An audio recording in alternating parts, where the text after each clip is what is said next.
Looking inside, Mabula kontra Kalma and gets the hook to go. Kitang-kita mo yung timing ng pag-seal niya eh. Talagang parang natural na natural sa kanya. Paano namang di magiging natural, Enzo? Mabulak ba naman yung apelyido mo? Ganyan-ganyan si Kuya Mike. Malakas. They're getting their looks. Hindi nga lang mahulog para dito sa D-ball so far. Look at Mabulak.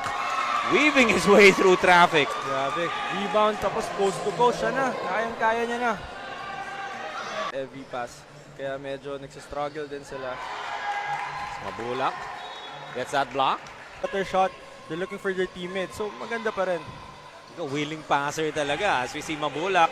Binalik na nga dito dahil kahit papaano nakakalapit itong D-ball. Yes, and immediately announcing his press. Alim.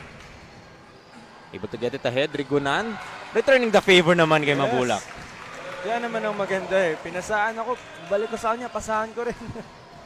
Demensa, nakikita natin ang ating mga quarter scene stealers, second and fourth quarter, and even ang ating player of the game is named after Chef's Magic, a major sponsor ng ating Manny Pacquiao's Junior MPBL.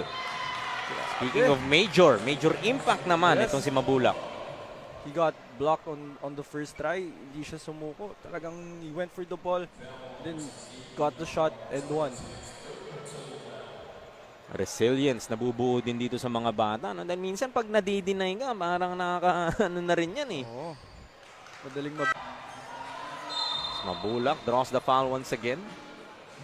And we spoke about it nung si Mabulak nga. And that no surprises para kay Glenn Mabulak to have that Mabulak genes in him, right? Yes. Talagang marunong mag-dribble. Parang guard skill set siya eh, no? And when you're that big and you move like that, medyo problema sa kabilang team yan.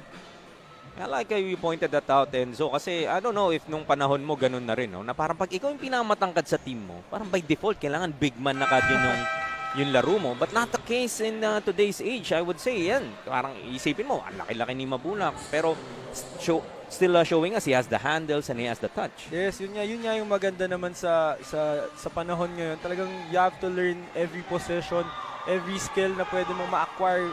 Talagang dapat ganun eh. Yan naman, nahanap na naman ang kanyang kakampi, but gets blocked from behind.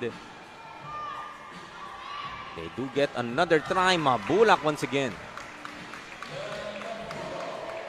You can really see the difference eh, no? Talagang wala kang ibang makitang kamay doon kundi yung kanya eh.